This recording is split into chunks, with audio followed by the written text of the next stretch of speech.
अस्सलामुअलैकुम। आजकल ministry of defence के अंदर मल्टीपल जॉब्स आई हुई है, जैसा कि assistant director, sub inspector, operator special और सिक्योरिटी सुपरवाइजर समेत मल्टीपल जॉब्स। मैं अपने इस चैनल यानी इंग्लिश विद अजमल खान की वसातत से एक वीडियो पहले भी बना चुका हूँ, जो कि मिनिस्ट्री ऑफ डिफेंस के हवाले से है। अगर आपने वो वीडियो नहीं देखी तो मैं उसका लिंक भी इस वीडियो के डिस्क्रिप्शन में डाल दूंगा या इस वीडियो के कमेंट सेक्शन में। मिनिस्ट्री ऑफ डिफेंस के अंदर जो असिस्टेंट डायरेक्टर की और सब इंस्पेक्टर की जॉब्स आई हुई हैं, असिस्टेंट डायरेक्टर की जॉब्स हैं ऑलमोस्ट 16 है और सब इंस्पेक्टर की जॉब ऑलमोस्ट 78 है। तो उसकी जो रिक्रूटमेंट होती है वो चार फेजेस में होती है। सबसे पहले एक स्क्रीनिंग टेस्ट होता है जो कि एमसीक्यूज बेस्ड टेस्ट होता है, जो कि असिस्टेंट डायरेक्टर के लिए 200 एमसीक्यूज होते हैं और अगर सब इंस्पेक्टर की बात करें तो 150 एमसीक्यूज होते हैं। इसके अलावा अगर हम बात करें सेकंड फेज की, तो स्क्रीनिंग टेस्ट में जो लोग शॉर्ट लिस्ट होते हैं उसके बाद सेकंड स्टेज में उनका डिस्क्रिप्टिव पेपर होते हैं। डिस्क्रिप्टिव पेपर के अंदर क्या क्या होता है वो मैं बताऊंगा इस वीडियो के अंदर। और डिस्क्रिप्टिव एग्जाम्स के अंदर जो लोग शॉर्ट लिस्ट होते हैं उसके बाद उनका साइकोमेट्रिक टेस्ट होता है, यानी उनकी पर्सनैलिटी की साइकोलॉजिकल प्रोफाइलिंग होती है कि ये किस किस्म की टेंडेंसी है इस बंदे की, किस किस्म का टिल्ट है, किस किस्म की ओरिएंटेशन है, किस माइंडसेट का ये बंदा है। और उसके बाद आखिर पे एक सब्जेक्टिव बड़ा रिगरस किस्म का इंटरव्यू होता है। मैं अपनी इस वीडियो में आप लोगों को बताऊंगा कि चाहे आप असिस्टेंट डायरेक्टर की पोस्ट पे अप्लाई कर रहे हैं या आप सब इंस्पेक्टर की पोस्ट पे अप्लाई कर रहे हैं मिनिस्ट्री ऑफ डिफेंस के अंदर, तो आपको स्क्रीनिंग टेस्ट के लिए कौन कौन सी चीज़ें तैयार करनी चाहिए, यानी कि उस स्क्रीनिंग टेस्ट का आप कह सकते हैं सिलेबस या उसके कॉन्स्टिट्यूएंट्स या उसके एलिमेंट्स या उसके इंग्रेडिएंट्स या उसकी रेसिपी, उसकी तैयारी आप कहाँ से कर सकते हैं। और इसके अलावा इस मेरी वीडियो के अंदर फोकस मेरा होगा कि मिनिस्ट्री ऑफ डिफेंस के अंदर चाहे सब इंस्पेक्टर की पोस्ट हो या असिस्टेंट डायरेक्टर की पोस्ट हो, उसमें जो पास पेपर हो चुके हैं डिस्क्रिप्टिव पेपर्स, उसमें किस किस्म के क्वेश्चन अपीयर हो चुके हैं। और अभी जो फ्यूचर में यानी कि जिन पोस्ट के लिए अभी आप अप्लाई करेंगे या अप्लाई कर चुके हैं या अप्लाई करने का इरादा रखते हैं, अगर आप आज अप्लाई करते हैं, क्योंकि मिनिस्ट्री ऑफ डिफेंस की जो पोस्ट है, जो एडवर्टीजमेंट है वो ओपन है, आप अप्लाई कर सकते हैं। और जिसकी लास्ट डेट 15 फेब है, यानी कि 15 फेब है।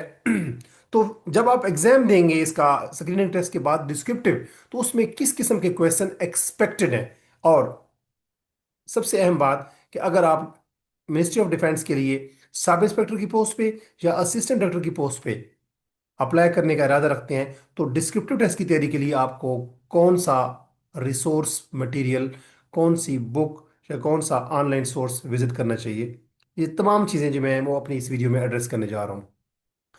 वीडियो को आगाज करने से पहले एक रिक्वेस्ट कि अगर आप पीएमएस या सीएसएस के एग्जाम्स की तैयारी के लिए, यानी ऐसे राइटिंग, प्रेसी राइटिंग, कॉम्प्रिहेंशन या इंग्लिश ग्रामर के हवाले से या मुख्तलिफ जो आने वाली जॉब्स होती हैं उसके हवाले से अपडेट से वेल इक्विप्ड रहना चाहते हैं, आगाह रहना चाहते हैं, तो आप मेरे YouTube channel English with Ajmal Khan को सब्सक्राइब कीजिए ताकि आने वाली वीडियोस आप तक पर वक्त पहुंचती रहे।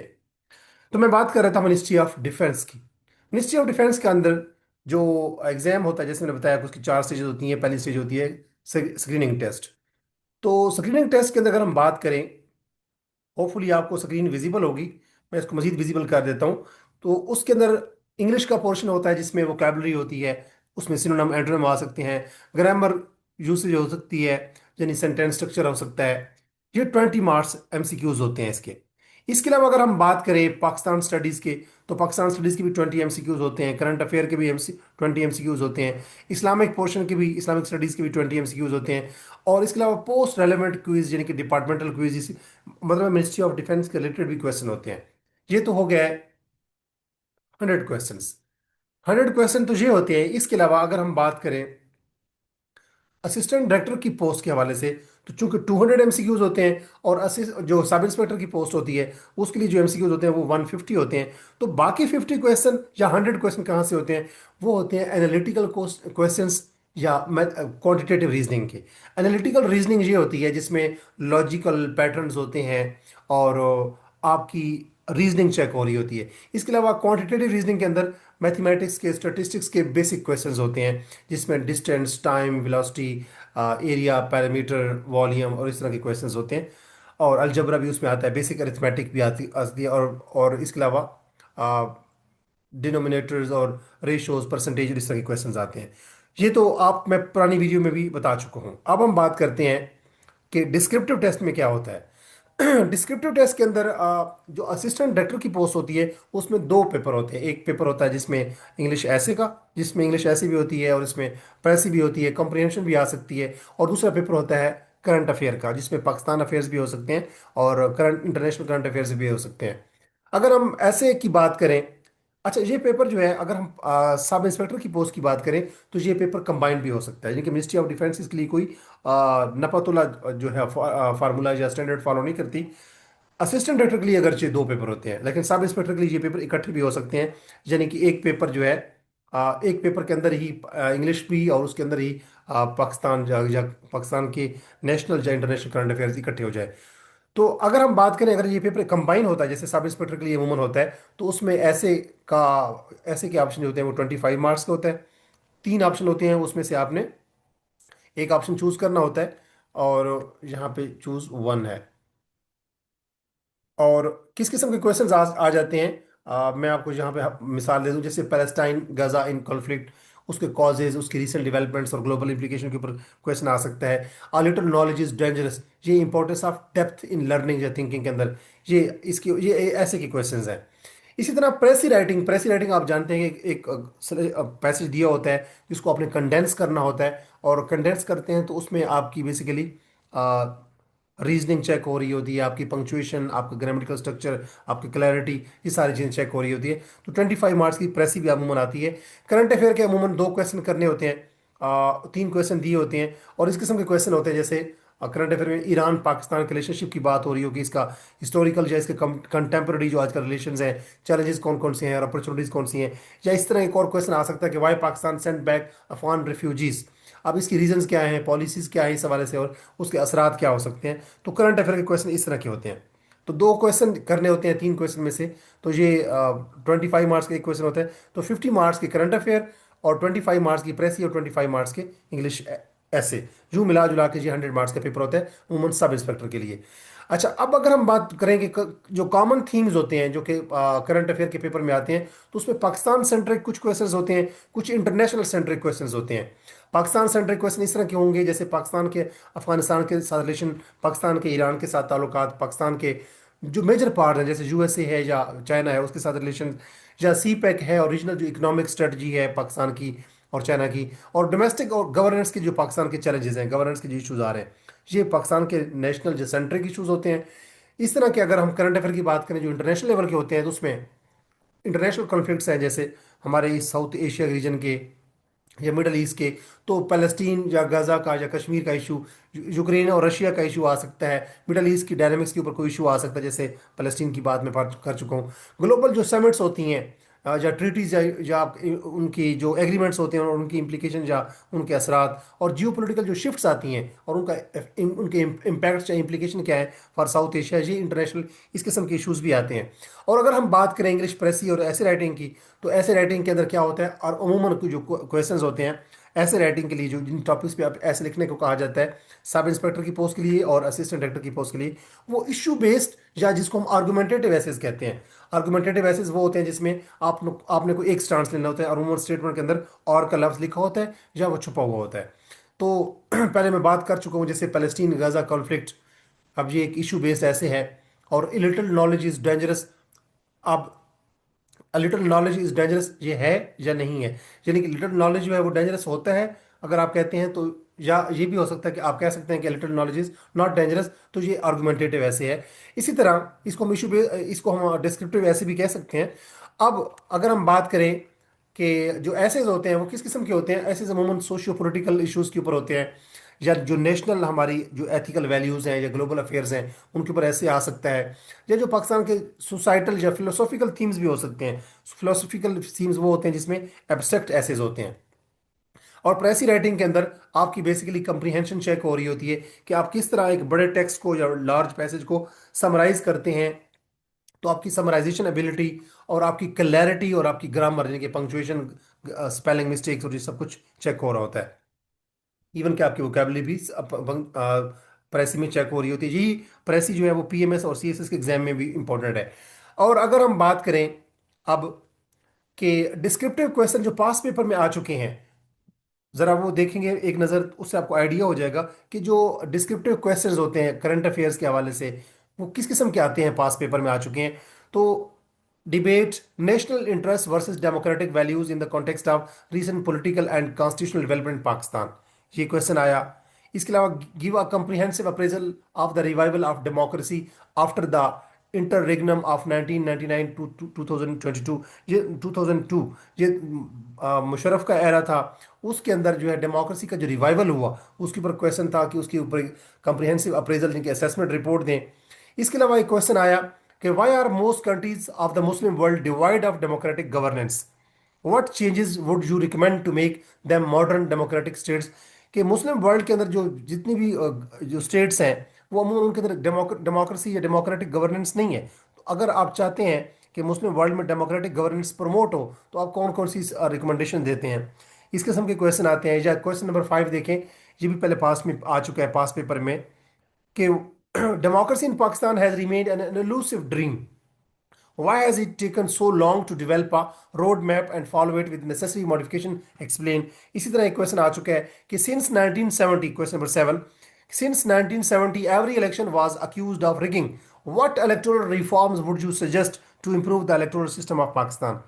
तो ये इलेक्टोरल रिफॉर्म्स के ऊपर क्वेश्चन है। इसी तरह ramification of Taliban style governance, एक और क्वेश्चन आया, what Pakistan is suffering from is a crisis of governance at the institutional level, suggest remedies to mitigate this situation. इसी तरह एक क्वेश्चन आया 13 नंबर पे देखें कि what is ozone layer depletion, how is it produce and what are its implications। इस तरह question आया what is Brexit, nationalisation emerging a new world order, ये क्वेश्चन आया।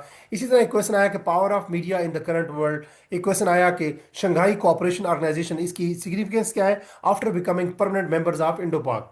इसके अलावा is IS a threat to Pakistan. IS आपको पता है कि दाइश है बेसिकली, कि क्या ये पाकिस्तान के लिए थ्रेट है, और what is NAP, did NAP achieve success. इसी तरह एक क्वेश्चन आया कि austerity is the solution to all economic problems. एक और क्वेश्चन आया reforms needed in the education system. एक और क्वेश्चन आया कि obesity is the mother of all disease in the current era, की जो मोटापा है वो तमाम बीमारियों की जड़ है। इसके ऊपर एक और क्वेश्चन आया फॉरेन पॉलिसी चैलेंजेस क्या है पाकिस्तान के।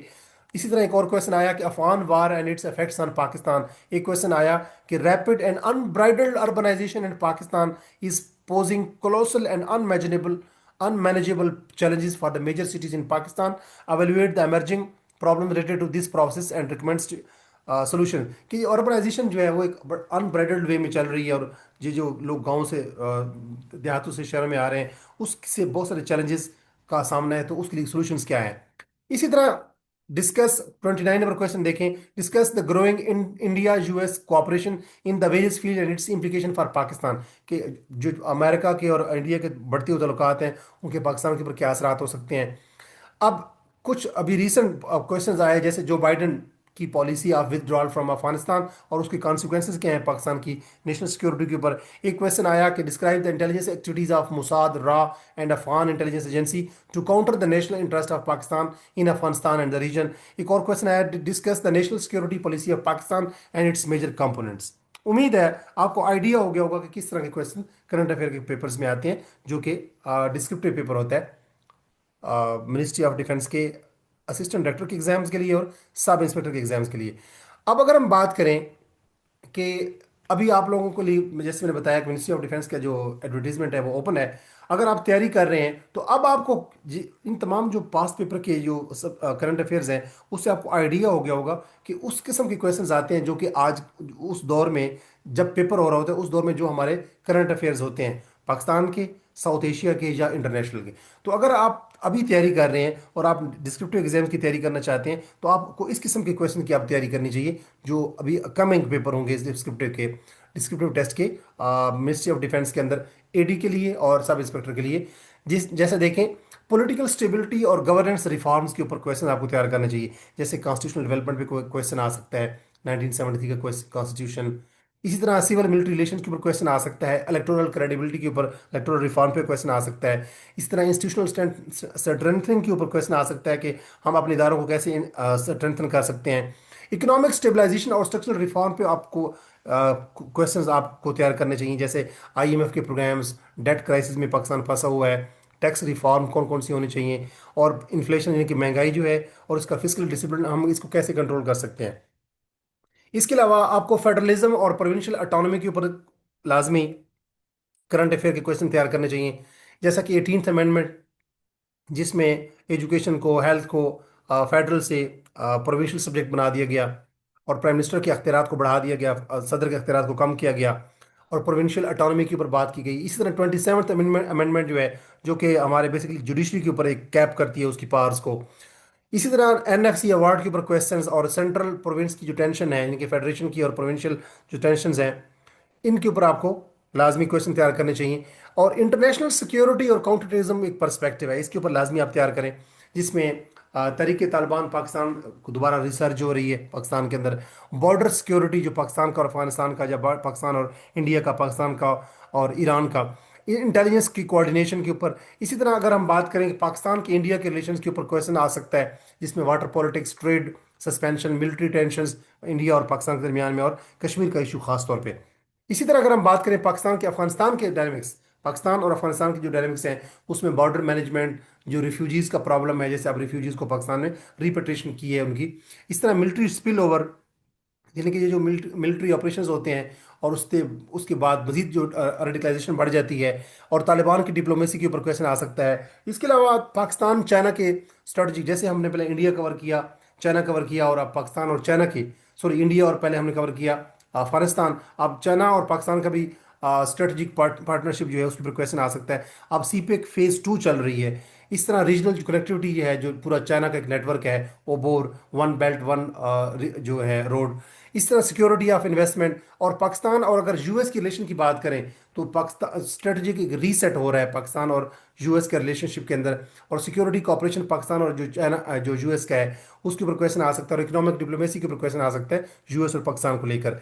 इसी तरह अगर हम मिडल ईस्ट की डिप्लोमेसी पे बात करें, तो सऊदीया और यूएई के आपस में रिलेशंस, या हमारे पाकिस्तान के सऊदी के साथ रिलेशनशिप, या पाकिस्तान के यूएई के साथ रिलेशनशिप, और ईरान बैलेंस, यानी पाकिस्तान और ईरान के जो ताल्लुकात हैं, उसमें जो ईरान जो है, आपको पता है कि ईरान बैलेंस करने की कोशिश करता है मिडल ईस्ट में पाकिस्तान को, और लेबर और रिमिटेंसेस के जो इश्यूज होते हैं, जैसे बाहर के लोग जो फॉरेन रिजर्व भेजते हैं, जो पाकिस्तानी बाहर मौजूद होते हैं, पाकिस्तान एक्सपेट्रिएट्स वगैरह। इसी तरह सिक्योर एनर्जी सिक्योरिटी और रिसोर्स मैनेजमेंट के ऊपर क्वेश्चन आ सकता है, जैसे सर्कुलर डेट, एनर्जी ट्रांजिशन, और फ्यूल इंपोर्ट हम करते हैं।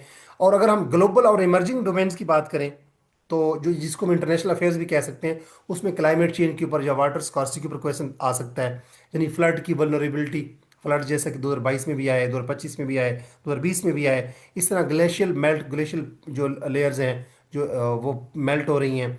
इंडस बेसिन पॉलिटिक्स, ये जो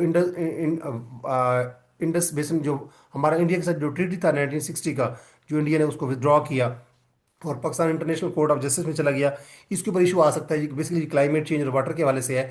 इस तरह फूड सिक्योरिटी और एग्रीकल्चर रिफॉर्म्स के ऊपर क्वेश्चन आ सकता है, क्योंकि पाकिस्तान एक एग्रेरियन कंट्री है, तो पॉपुलेशन का प्रेशर बढ़ रहा है, पॉपुलेशन बढ़ रही है, तो एग्रीकल्चर हमारी जो जो सेक्टर है उसके ऊपर डिमांड या उसके ऊपर जो प्रेशर है वो बढ़ रहा है।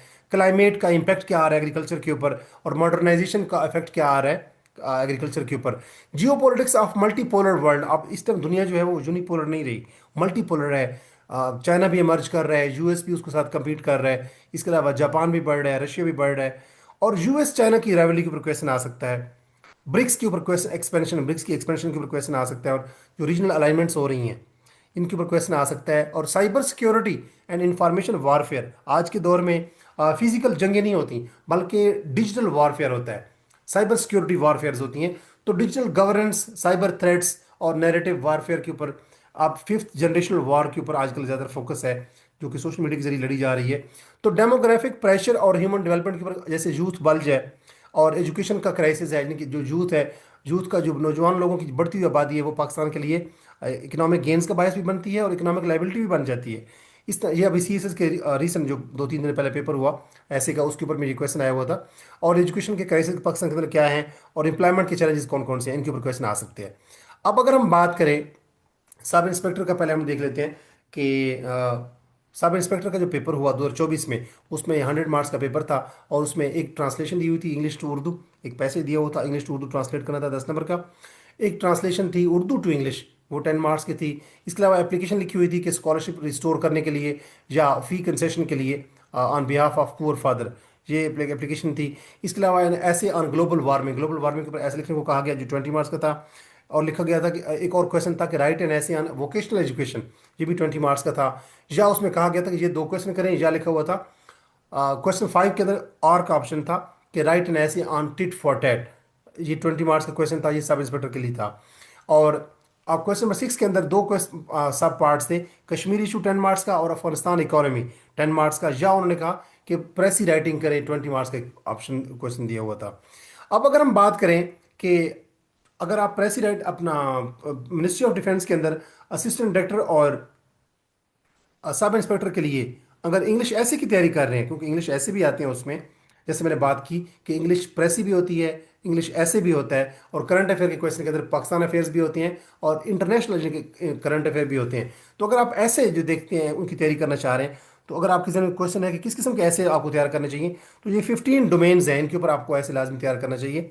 जिसमें पहली डोमेन है गवर्नेंस एंड पॉलिटिकल ऑर्डर की। उसमें क्वेश्चन क्या आ सकता है कि पाकिस्तान की instability is Pakistan greatest economic liability, कि पाकिस्तान की जो इंस्टेबिलिटी है, पॉलिटिकल इंस्टेबिलिटी, उस पर क्वेश्चन आ सकता है। और फिर strong institutions not strong personalities determine national progress, कि पाकिस्तान के अंदर अगर पाकिस्तान की पॉलिटिक्स को या पाकिस्तान की डेमोक्रेसी ने अगर प्रोग्रेस करनी है, तो पाकिस्तान के इदारों को यानी कि इंस्टीट्यूशनल स्ट्रेंथिंग के ऊपर क्वेश्चन ऐसे का आ सकता है।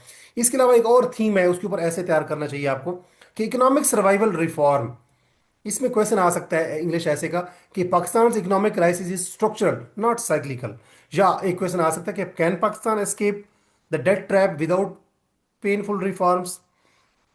इस तरह सिविल मिलिट्री बैलेंस के ऊपर ऐसे आ सकता है, like civil military harmony is essential for democratic consolidation in Pakistan.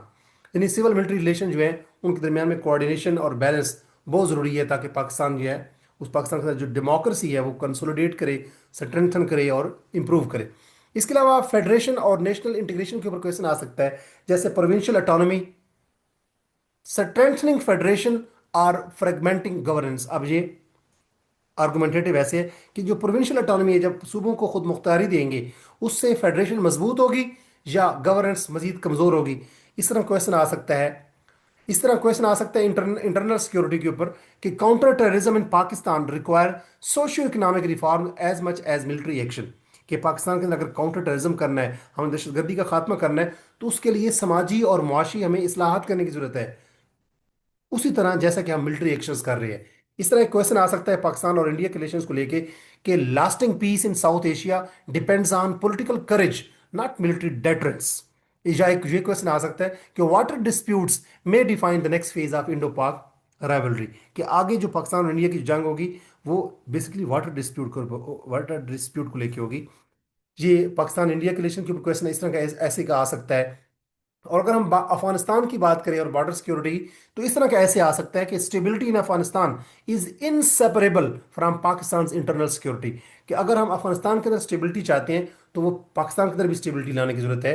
यानी पाकिस्तान और अफगानिस्तान आपस में बेसिकली शाना बशाना चल रहे हैं। अगर अफगानिस्तान इनसिक्योर होगा या अनस्टेबल होगा, तो पाकिस्तान भी स्टेबल नहीं रह सकता, और अफगानिस्तान स्टेबल होगा तो पाकिस्तान ऑटोमेटिकली स्टेबल होगा। चाइना और रीजनल कनेक्टिविटी के ऊपर इंग्लिश ऐसे आ सकता है, जैसे सीपैक इकोनॉमिक गेम चेंजर और गवर्नेंस स्ट्रेस टेस्ट, कि सीपैक से इकोनॉमिक ये गेम मुआशी लिहाज से पाकिस्तान को और चाइना को और बाकी जो एंसिलरी कंट्रीज हैं उनको ये उनकी इकोनॉमी को बूस्ट कर रहा है, या ये गवर्नेंस की को टेस्ट कर रहा है तमाम कंट्रीज की। इसी तरह ग्लोबल पावर शिफ्ट्स के ऊपर ऐसे आ सकता है कि multipolarity offers Pakistan opportunity if strategic clarity exist, कि जो मल्टीपोलैरिटी है, जो जो दुनिया में डिफरेंट जो वर्ल्ड ऑर्डर चल रहे हैं, जैसे चाइना का अपना है, यूएस का अपना डिज़ाइन है कि मेरा अपना वर्ल्ड ऑर्डर चले दुनिया में, तो ये जो मल्टीपोलैरिटी का दौर है, इसमें पाकिस्तान के लिए बहुत सारी अपॉर्चुनिटीज़ हैं। इसके ऊपर क्वेश्चन आ सकता है इंग्लिश ऐसे का। क्लाइमेट और जो सर्वाइवल है उसके ऊपर ऐसे आ सकता है, जैसे कि climate change in Pakistan is most under appreciated national security threat, कि क्लाइमेट चेंज पाकिस्तान के लिए एक ऐसा नेशनल सिक्योरिटी थ्रेट है जिसको अभी तक लोगों ने समझा नहीं है प्रॉपरली। डेमोग्राफी को लेके इंग्लिश ऐसे आ सकता है कि पाकिस्तान यूथ बल्ज ये डिविडेंड है या एक टिकिंग टाइम बम है, यानी कि पाकिस्तान की जो यूथ की आबादी बढ़ रही है वो पाकिस्तान के लिए फायदेमंद है या नुकसानदेह है। इसी तरह एनर्जी क्राइसिस को लेकर क्वेश्चन इंग्लिश ऐसे का आ सकता है कि energy insecurity is silent brake on Pakistan development, कि हमारे पास जब एनर्जी का जो क्राइसिस है वो बेसिकली पाकिस्तान की डेवलपमेंट का क्राइसिस बन जाता है। एनर्जी की का क्राइसिस की वजह से पाकिस्तान की डेवलपमेंट रुक जाती है, रिटार्ड कर जाती है। और अगर हम देखें डिजिटल और इंफॉर्मेशन वारफेयर को लेके, तो उस पर ऐसे इस किस्म का आ सकता है जैसे cyber security is the new frontier of national sovereignty. यानी इस टाइम साइबर सिक्योरिटी का जो इशू है वो पाकिस्तान की नेशनल सिक्योरिटी के ऊपर क्वेश्चन मार्क रेज कर सकता है। और सोशल डेवलपमेंट के ऊपर इंग्लिश ऐसे इस किस्म का आ सकता है कि human development not GDP growth defines true national progress. कि आज के दौर में सिर्फ जीडीपी के जो फिगर्स हैं, जो कि स्टैटिस्टिकल फिगर्स होते हैं, वही डिटरमिन नहीं करते पाकिस्तान की नेशनल प्रोग्रेस को, बल्कि पाकिस्तान के अंदर लोगों का मेयार जिंदगी कैसा है, जो ह्यूमन डेवलपमेंट जो है, जिसको हम ह्यूमन डेवलपमेंट इंडेक्स भी कहते हैं, वो डिफाइन करता है पाकिस्तान की नेशनल प्रोग्रेस या डेवलपमेंट को। इसी तरह लास्ट जो थीम है, फॉरेन पॉलिसी की रीओरिएंटेशन की जरूरत है। फॉरेन पॉलिसी को हमें रीडिजाइन करना चाहिए, रीस्ट्रक्चर करना चाहिए। उस पर किस किस्म का ऐसे आ सकता है कि Pakistan foreign policy must shift from geo politics to geo economics. कि पाकिस्तान की जो फॉरेन पॉलिसी है वो हमेशा हम कहते हैं कि हमारी जियो पॉलिटिक्स जो है वो डिफाइन करती है कि हमारी फॉरेन पॉलिसी क्या होगी। हालांकि अब हमारी पाकिस्तान की फॉरेन पॉलिसी को रीओरिएंट करना चाहिए और इसके अंदर जियो इकोनॉमिक्स को जगह देनी चाहिए कि हमारी जो जो ग्राउंड रियलिटीज़ हैं और हमारी इकोनॉमी किस किस्म की है। तो ये हो गया, इन थीम्स को आपको तैयार करने की ज़रूरत है इंग्लिश ऐसे के हवाले से। तो इंग्लिश ऐसे को भी मैंने डिफाइन किया, 15 थीम्स मैंने बताया आपको। इन 15 डोमेन्स के ऊपर इंग्लिश ऐसे तैयार करने चाहिए। इसी तरह इससे पहले मैंने आपको बताया कि वो 15 थीम्स जिनके ऊपर आपको करंट अफेयर तैयार करने की ज़रूरत है, वो हम डिस्कस किए हमने। और ये हमने डिस्कस किए 15 थीम्स पहले, कि इनके ऊपर आप करंट अफेयर तैयार करें। अब क्वेश्चन इंपॉर्टेंट ये है कि आपको अगर इंटरनेशनल करंट अफेयर या पाकिस्तान करंट अफेयर तैयार करने हैं या इंग्लिश एसेस तैयार करने हैं, तो आपके लिए हेल्पिंग मटेरियल क्या है, आप कहाँ से ये तैयार कर सकते हैं, जो बड़ा बिग क्वेश्चन है। उसके लिए मैं आपको सजेस्ट करूंगा, जहांगीर वर्ल्ड टाइम की किताब आती है जो कि दिसंबर में पब्लिश होती है हर साल के एंड के ऊपर आखिरी महीने में। और वो होती है, उस किताब को हम कहते हैं 12 in 1। कि उस साल के जिनके 2025 जो गुजर चुका, उसके दिसंबर में किताब उन्होंने पब्लिश की जहांगीर वर्ल्ड टाइम, क्योंकि उसका हर महीने का मैगजीन होता है। और वो अपना हर साल के एंड पे यानी कि दिसंबर में जाके पूरे 12 जो मैगजीन होते हैं उनको इकट्ठा पब्लिश करते हैं। उसको 12 in 1 एक बुक होती है। वो उस किताब के अंदर उस साल के तमाम करंट अफेयर, पाकिस्तान के नेशनल अफेयर और पाकिस्तान के इंटरनेशनल अफेयर्स सारे उसके अंदर दर्ज होते हैं। इवन के उसमें ऐसे राइटिंग के हवाले से भी और प्रेस राइटिंग के हवाले से भी काफ़ी